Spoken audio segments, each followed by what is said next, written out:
Buckle up, football fans, because what's unfolding in Cleveland isn't just another week of football drama. It's a full-blown internal war inside the Browns organization. The tension between ownership, coaching, and the medical staff has reached a fever pitch, and at the center of it all stands one name: Shedeur Sanders. What started as a quarterback controversy has now exploded into something far bigger, a struggle for control, credibility, and the very soul of the team. And this week, the stakes couldn't be higher. The spark that ignited this chaos came directly from the top. Dee Haslam, co-owner of the Cleveland Browns, has made her voice impossible to ignore. She's no longer sitting quietly in the background while Kevin Stefanski's questionable decisions drag the team down. Instead, she's issued what many inside the league are calling a mandate: start Shedeur Sanders against the Jets. The message was clear: no more excuses, no more smokescreens, and no more hiding behind vague medical reports. Sanders has been cleared by the team doctors. He's healthy and he's ready to play. For Haslam, that's all that matters.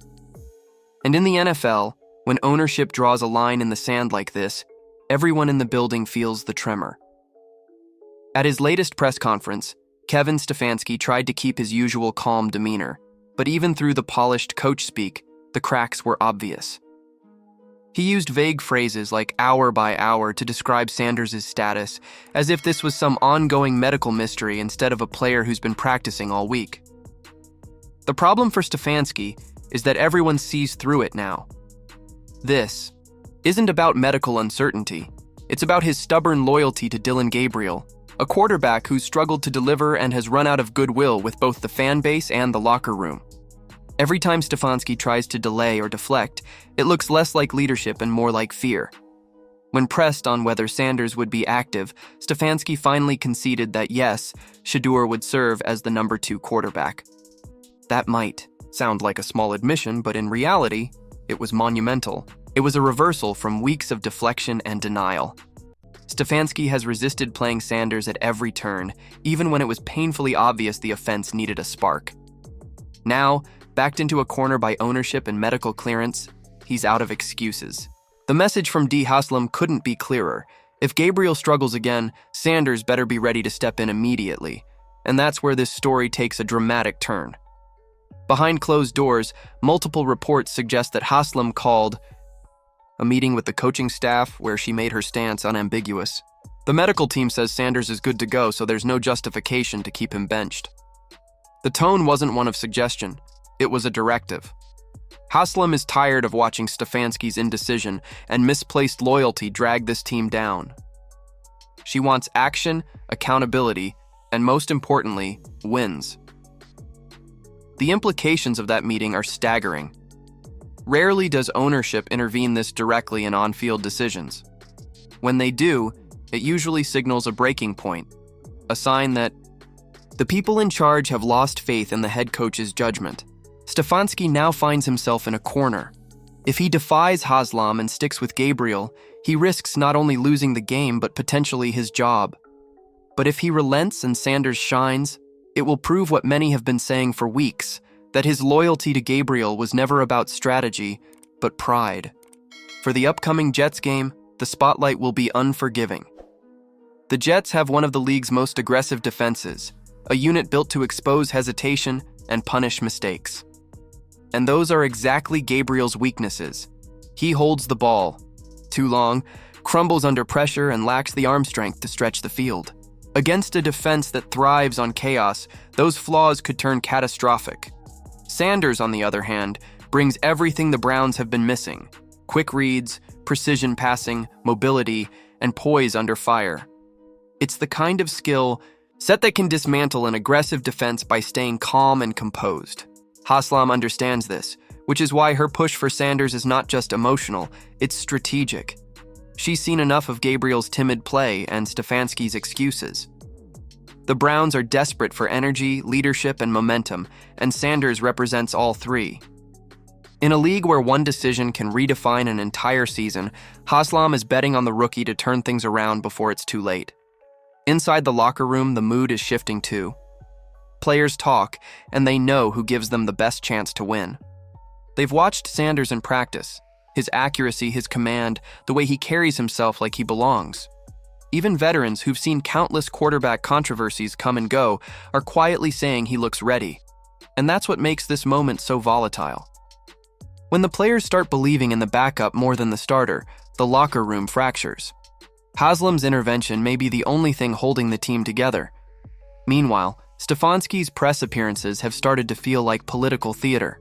He praises offensive coordinator Tommy Rees for his preparation and leadership, but it's clear he's setting up a safety net for himself. If things go wrong on Sunday, if the offense collapses or the quarterback choice backfires, he wants someone else to take the fall. That's not the behavior of a confident leader. It's the maneuvering of a man who knows he's running out of time. Rees, for his part, seems more pragmatic. Sources close to the team say he's been preparing Sanders to play, giving him first-team reps, and making it clear that if the offense falters early, he won't hesitate to make the switch. What makes all of this so captivating is how much it reveals about the Browns' internal dysfunction. You have three centers of power pulling in different directions, ownership demanding action, Stefanski clinging to control, and Rees caught somewhere in the middle trying to do what's best for the team. The result is a ticking time bomb, and the Jets' game is the detonator. If things go south, this could be the moment everything unravels, the game that forces the Browns to finally pick a direction. For Sanders, this is the opportunity of a lifetime. He's waited patiently, trained relentlessly, and never complained publicly. He's shown maturity far beyond his years, choosing preparation over politics. Every coach preaches about professionalism, but Sanders embodies it. He knows that when his number is called, he has to be ready, not just to play, but to lead. And the moment he steps onto that field, every throw, every decision, every drive will be under the microscope. But if he delivers, he could change the course of the franchise overnight. As Sunday approaches, the tension in Cleveland feels almost cinematic. The fans are divided between loyalty and hope. The media is circling like sharks, and the players are caught between two leaders pulling in opposite directions. For Dillon Gabriel, it's do or die. One more weak performance, and his starting days could be over. For Stefanski, it's career-defining. His future in Cleveland might hinge on whether he has the humility to admit he's been wrong. And for Dee Haslam, it's a statement of power, a declaration that she refuses to watch her team spiral any further. No matter how it unfolds, the outcome of this game will echo far beyond one Sunday afternoon. If Sanders steps in and thrives, the Browns could finally have their quarterback of the future, and Stefanski may be on the way out. If the coach defies ownership and loses, there's a good chance the entire leadership structure gets shaken up before the season's end. This is one of those moments that define a franchise, separating the contenders from the pretenders, the leaders from the survivors. So as the Browns prepare to face the Jets, every eye in the football world will be locked on that sideline. Will Stefanski stick with Gabriel until it's too late? Will Rees take control and give Sanders his long-awaited shot? Or will Haslam's pressure finally force a change that could alter the course of Cleveland football forever?